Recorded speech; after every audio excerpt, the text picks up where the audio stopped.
Aujourd'hui, dans cette nouvelle vidéo de DM Expert, j'ai décidé de vous raconter une petite histoire, en 15 minutes, sur la base d'expériences vécues, pour vous présenter l'accès au marché d'un dispositif médical.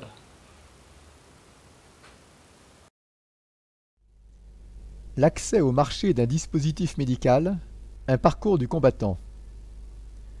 J'étais l'autre jour dans une réunion avec d'autres fabricants de dispositifs médicaux et je vois un monsieur qui était assis sur une chaise dans un coin en se tenant la tête entre les mains et qui disait « Ah là là, si j'avais su, ah si j'avais su ». Je m'approche, je vais le voir, vous avez un problème monsieur, qu'est-ce qui se passe? Et il commence à me raconter toute son aventure, depuis le prototype d'appareil révolutionnaire qu'il avait créé,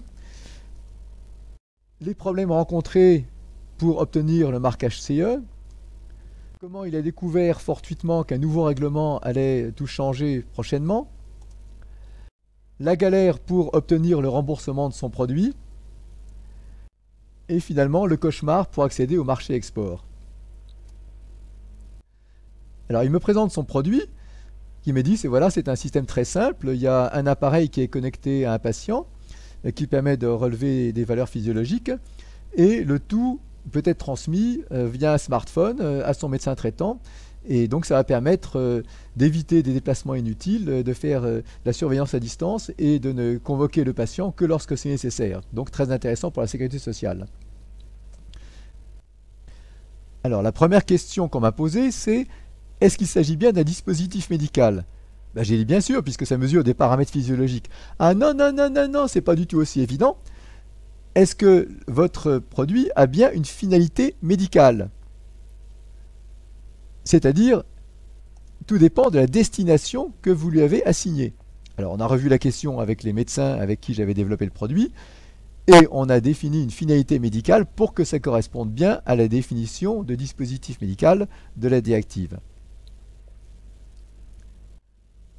Ensuite, sachant qu'il fallait que je passe par les fourches codines du marquage CE, je suis allé rechercher un financement. Et là, on m'a dit « Ah non, non, pour avoir un financement, il faut d'abord avoir le marquage CE. » Bon, très bien. Alors, je suis parti sur la démarche de marquage CE. Et là, on m'a dit « Quelle est la classification du produit ?» J'ai dit « Là, j'en sais rien. Il doit y avoir une classe pour ce produit. » Elle m'a dit « Ah c'est pas si simple parce qu'en fait, vous avez 3 produits. Vous avez un appareil, une partie appliquée et un logiciel. » Ah bon? Et alors, ça a un impact? Oui, parce qu'en fait, on va classer les éléments séparément et ils ne seront pas forcément tous dans la même classe. Bon, d'accord. Et après, on me dit, est-ce que vous avez appliqué des normes? Je dis, j'en sais rien. Dans quel but? Dans le but de démontrer la conformité aux exigences de la directive. Ah bon? Et on fait ça comment? On procède à des tests techniques dans les laboratoires d'essai. Et là, je ne vous cache pas que c'était la première douche froide lorsque j'ai découvert les coûts et les délais que ça allait engendrer. Ça m'a coûté ma chemise. Après, on me dit, il faut bâtir une documentation technique. Je dis, ça tombe bien parce que justement, c'est moi qui ai fabriqué le prototype, j'ai tout ce qu'il faut, les plans, les schémas, la liste des composants. Ah non, non, non, non, non, c'est pas de ça dont on parle. Il faut démontrer la conformité aux exigences essentielles, il faut une analyse de risque, il faut des données cliniques, etc. etc. Mais je dis, mais c'est quoi la conformité aux exigences essentielles? C'est la démonstration de la conformité aux normes. Ça tombe bien, on vient de faire tous les tests là, dans les laboratoires d'essai, ça m'a coûté assez cher. Ah non, non, non, c'est pas ça. Il n'y a pas que ça. Par exemple, votre logiciel, est-ce que vous l'avez développé selon la norme N62304? Je ne sais pas, moi j'ai décidé de confier ça à un développeur indépendant. Et puis vous avez démontré la conformité et l'aptitude à l'utilisation selon la norme N62366-1. J'en ai aucune idée. Et alors là, on m'a sorti des gros mots, évaluation formative, évaluation sommative, comme si on ne pouvait pas parler français. Bref, je ne vous cache pas que ça m'a encore coûté un bras pour bâtir cette documentation technique. Et ensuite, il a fallu que je choisisse un organisme notifié. Et là, je ne vous cache pas que j'ai failli tomber de ma chaise lorsqu'on m'a annoncé les coûts et les délais. Donc, j'en ai choisi un qui était d'un tarif à peu près raisonnable et qui pouvait me faire l'audit dans un délai acceptable. Ça m'a quand même coûté un œil. Et puis au cours de l'audit, l'auditeur me dit, mais vous avez des données médicales, vous êtes passé par un hébergeur agréé. Je dis, c'est quoi ça? Bah, une réglementation en France qui vous oblige à héberger les données médicales chez un hébergeur agréé, que j'ignorais totalement. Donc on s'est mis en conformité. Bref, finalement, j'obtiens enfin mon fameux marquage CE avec un numéro d'organisme notifié. Et là, je découvre qu'il y a un futur règlement qui va entrer en vigueur prochainement et que malheureusement l'organisme notifié que j'avais choisi, qui n'était pas signataire du Code of Conduct, ne sera pas capable de passer la barre des exigences du nouveau règlement et donc il a décidé de jeter l'éponge. Résultat des courses, changement d'organisme notifié et bien entendu associé les coûts et les délais supplémentaires. Ça m'a coûté la peau du dos.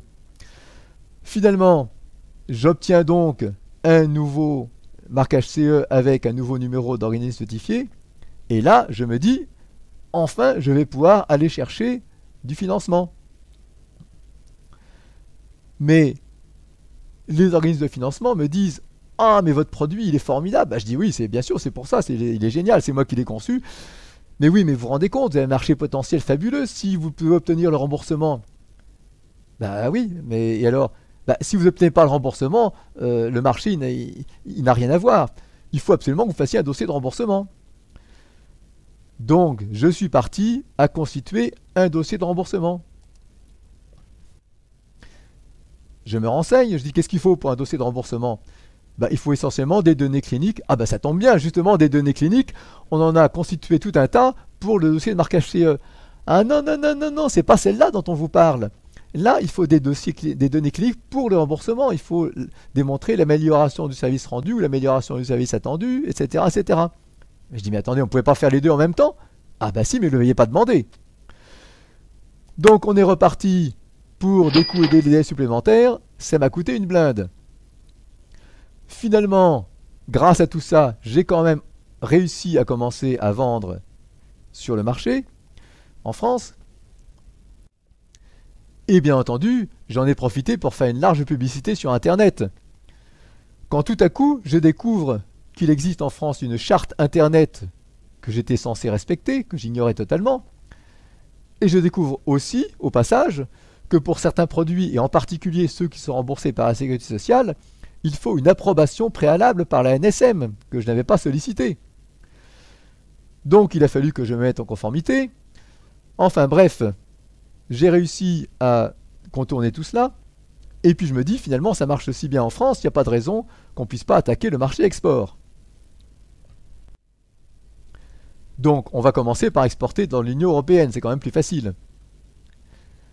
Et là, je découvre que, bien sûr, il y a un marché unique, mais il faut quand même passer par toutes les traductions des notices, des documents d'accompagnement, etc., dans chaque langue de chaque pays dans lequel je veux exporter. Et puis, j'avais bien un dossier de remboursement en France, mais le remboursement, ben, c'est pays par pays dans l'Union européenne. Et c'est même, dans certains cas, région par région, comme en Allemagne. Donc là, bien entendu, les coûts et les délais ont encore augmenté. Ça m'a coûté les œufs de la tête. Finalement, je me dis exporter dans l'Union européenne, c'est bien, mais pourquoi pas exporter en dehors de l'Union européenne? Et on va commencer par le Canada, qui sont quand même proches de nous culturellement, avec certains qui parlent français. Et on me dit, ah bah oui, mais votre certificat de système qualité ISO 13485, il n'a pas été délivré par un registraire. Je dis, c'est quoi un registraire? Oh, bah, grosso modo, c'est l'équivalent des organismes notifiés pour l'Europe, mais pour le Canada. Mais attendez, j'ai quand même pris un des signataires du Code of Conduct, justement, pour que ce soit un organisme leader qui demeure après le futur règlement. Ah bah oui, mais au Canada, c'est autre chose. L'organisme notifié que vous avez choisi pour l'Europe, il est signataire du Code of Conduct, mais il n'est pas registraire à Santé Canada. Résultat des courses, il a fallu que je change pour la deuxième fois d'organisme notifié, que je choisisse un organisme notifié signataire du Code of Conduct et registraire au Canada. Bien entendu, les coûts et délais ont encore explosé, ça m'a coûté un rein. Et après, on me dit, bah oui, votre système qualité, d'accord, vous avez un certificat ISO 13485 délivré par un registraire, mais le produit, lui, il faut qu'il soit conforme aux exigences locales. Bah, je dis il est conforme pour toute l'Europe, il ne peut pas être conforme au Canada. Ah bah oui, mais il y a quand même un détail que vous avez oublié, c'est qu'au Canada, ils sont en 115 volts 60 Hz. Les tests, ils ont été faits sous 230 volts 50 Hz. Bah, les laboratoires, ils ne pouvaient pas faire les tests dans les deux tensions. Ah bah si, mais ne l'avez pas demandé. Donc on est reparti à faire des tests, et puis le laboratoire des tests, il me dit, bah oui, mais il faut des composants qui soient conformes aux normes canadiennes. Vos composants, ils sont conformes pour l'Europe, mais pas aux normes canadiennes. Et on ne peut pas trouver des composants qui sont conformes aux deux. Bah si, mais vous ne l'avez pas pris en compte à la conception du produit. Donc vous allez devoir changer un certain nombre de composants. Bref, je fais tous les tests additionnels, etc. Je me dis, bah finalement le Canada, les États-Unis, c'est pas très loin. Et là, on me dit, ah bah oui, mais pour les États-Unis, il faut faire des tests dans un laboratoire qui soit NRTL. Le laboratoire que vous avez choisi, il est accrédité COFRAC, mais il n'est pas NRTL pour les USA. Et puis, il faudrait des rapports CB, les rapports de test. Vous avez bien demandé des rapports en anglais, mais ce n'est pas des rapports au format CB, donc ils ne peuvent pas être reconnus, etc., etc. Enfin bref, là, j'en pouvais plus. Les coûts et les délais ont complètement explosé. Mon budget, mon planning, tout ça, c'était complètement dans les choux. Et je me suis retrouvé à poil. Et c'est pour ça qu'aujourd'hui, bah, je vous dis, c'est sûr que si j'avais su, j'en serais pas arrivé là. Alors je lui dis, bah oui, évidemment, c'est sûr que si on s'était rencontrés un peu plus tôt, on aurait certainement pu vous éviter toutes ces galères. Mais au fait, je crois qu'on ne s'est pas présenté. Vous vous appelez comment? Je m'appelle François. François Pignon? Non, François Perdant. Et vous, vous préférez être Pierre Gagneur ou François Perdant?